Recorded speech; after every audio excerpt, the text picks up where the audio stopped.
Imagine moving into a quiet suburban neighborhood, dreaming of a fresh start, only to have your every move scrutinized by a watchful eye next door.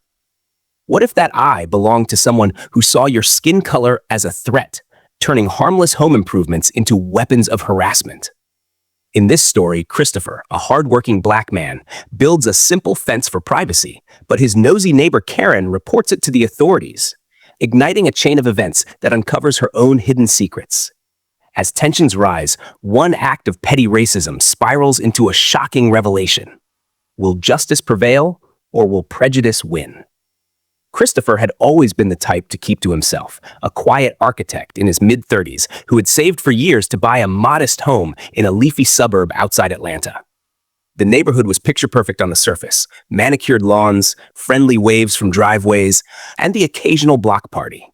But beneath it all lurked an undercurrent of unease, especially for someone like him, whose dark skin stood out in a sea of mostly white faces. He had heard the whispers before, the subtle judgments disguised as concern, but he pushed them aside, focusing on settling in. The trouble started innocently enough. Christopher decided to install a wooden fence around his backyard. Nothing extravagant, just tall enough for privacy while he worked on his garden. It was a weekend project, born from a desire to create a peaceful oasis after long days at the office. He checked local codes, got the permits, and even hired a licensed contractor to ensure everything was above board. The fence went up smoothly, blending seamlessly with the neighborhood's aesthetic. Enter Karen, the retiree living next door. She was in her late 50s, with a pristine yard that she tended like a prized possession, always peering over hedges or through windows. Karen had lived there for decades, priding herself on maintaining the community standards. But from the moment Christopher moved in, her vigilance turned pointed. She didn't like how his presence disrupted the uniformity she cherished. The way his car parked a tad too close to the curb, or how his music faintly carried on summer evenings. The fence became her fixation, a symbol of change she couldn't tolerate. Unbeknownst to Christopher, her discomfort wasn't just about property lines. It stemmed from deeper prejudices, the kind that festered in quiet suburbs where diversity was tolerated but never truly welcomed. As the fence neared completion, Karen's subtle glares escalated, setting the stage for a confrontation neither saw coming.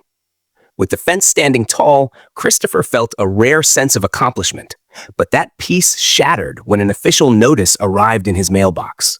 It was from the city's zoning department, citing potential violations. The fence allegedly encroached on public easement and exceeded height limits. Confused, he double-checked his permits. Everything was in order. A quick call to the office revealed the complaint had come anonymously, but the details matched Karen's obsessive nature. She had photographed the construction from her window, documenting every nail and board, then filed a report laced with exaggerated claims of neighborhood blight. The injustice stung deeply. Christopher had faced racism before, subtle denials at job interviews, wary glances in stores. But this felt personal, a direct assault on his right to belong. He began noticing patterns. Karen's car slowing as she drove past his house, her sudden interest in community watch, meetings where she rallied others with veiled concerns about newcomers changing the vibe. Whispers spread. Rumors that his fence was a sign of something sinister, perhaps hiding illicit activities. It wasn't just about the structure. It was about him, a black man daring to claim space in a place that had long been homogeneous. Determined not to let it slide, Christopher dug deeper. He reviewed public records and neighborhood bylaws, uncovering that anonymous complaints often masked discriminatory motives. Inspired by stories of similar incidents, black families targeted for minor infractions while white neighbors flouted rules, he decided to investigate Karen's property. Late one evening, under the cover of dusk, he walked the perimeter of her yard, noticing something odd, a shimmering reflection behind her high hedges. Peering closer, he realized it was an in-ground pool, expansive and luxurious, but suspiciously undocumented. His research intensified. City permits showed no approval for such a structure on her lot, which sat in a flood-prone zone where pools required special variances. Karen had built it years ago, likely without oversight, enjoying secret summer dips while policing everyone else. But the racism threaded through it all. Christopher learned from old forum posts and neighbor anecdotes that Karen had a history of targeting minority residents. One family of color had moved out after her relentless complaints about their children's play equipment. Another endured false noise reports until they relented. Her actions weren't random. They were calculated, fueled by a fear of those people, diluting her idealized community. Tension mounted as Christopher gathered evidence, photos, permit denials, even satellite images showing the pool's construction timeline. Each discovery heightened the stakes. He felt the weight of generations of injustice, the way systemic biases allowed people like Karen to wield power unchecked. Sleepless nights followed, his mind racing with the risks of confrontation. Would exposing her backfire, painting him as the aggressor? Yet the emotional pull was undeniable.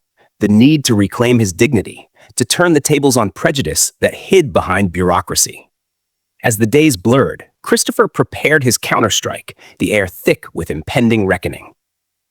The turning point came on a sweltering afternoon when city inspectors arrived at Christopher's door, summoned by Karen's escalating complaints. They measured the fence meticulously, their presence drawing curious onlookers from the street. Christopher stood firm, permits in hand, watching as the officials confirmed everything was compliant. But Karen hovered nearby, her face a mask of feigned concern, arms crossed as if guarding her territory. In that moment, the years of subtle slights boiled over, the way her prejudice had weaponized rules to isolate him, to make him feel like an intruder in his own home. Seizing the opportunity, Christopher calmly presented his findings to the inspectors. He handed over the dossier, printed records showing Karen's pool lacked permits, violated zoning laws, and posed environmental risks due to improper drainage into shared waterways. The evidence was irrefutable. Dated photos, expert assessments from a hired surveyor, and even admissions from former contractors who had worked on her property under the table. The inspectors' eyes widened as they pieced it together, shifting their focus next door. Chaos erupted in controlled waves. Karen's yard was inspected on the spot, the illegal pool exposed in all its gleaming illegality, a massive, unpermitted eyesore that had evaded detection for years. Fines loomed large, potentially in the tens of thousands, with orders for immediate decommissioning. The neighborhood watched in stunned silence as the truth unraveled. Karen's hypocrisy laid bare, her racist motivations implicit in the selective enforcement she championed. Christopher felt a surge of vindication mixed with sorrow, the climax not just of this dispute, but of broader injustices where people of color bore the brunt of scrutiny. In the intensity of that revelation, emotions peaked. Christopher's heart pounded with the thrill of justice, yet ached for the systemic flaws that allowed such prejudice to thrive.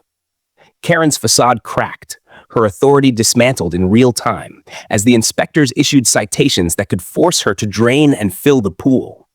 It was a dramatic flip, the nosy enforcer becoming the exposed violator, all because one man refused to be silenced. With the inspector's departure, the neighborhood settled into an uneasy calm.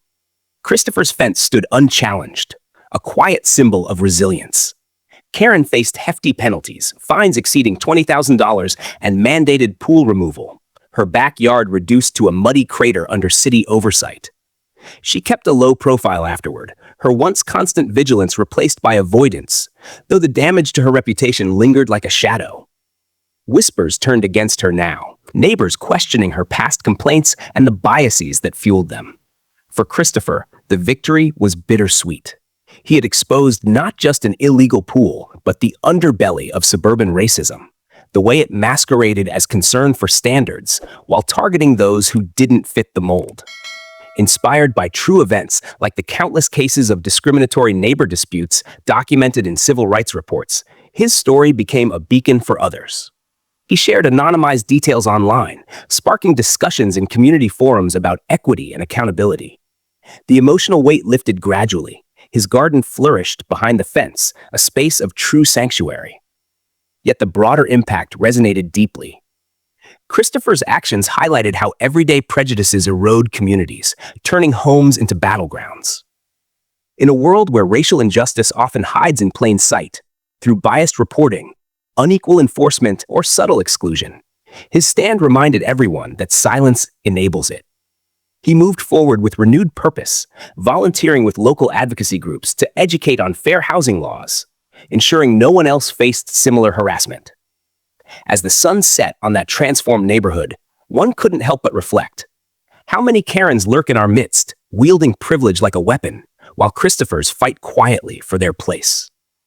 This story isn't just about a fence or a pool. It's a call to examine our own biases, to challenge injustice wherever it pools. What hidden prejudices might you uncover in your own backyard?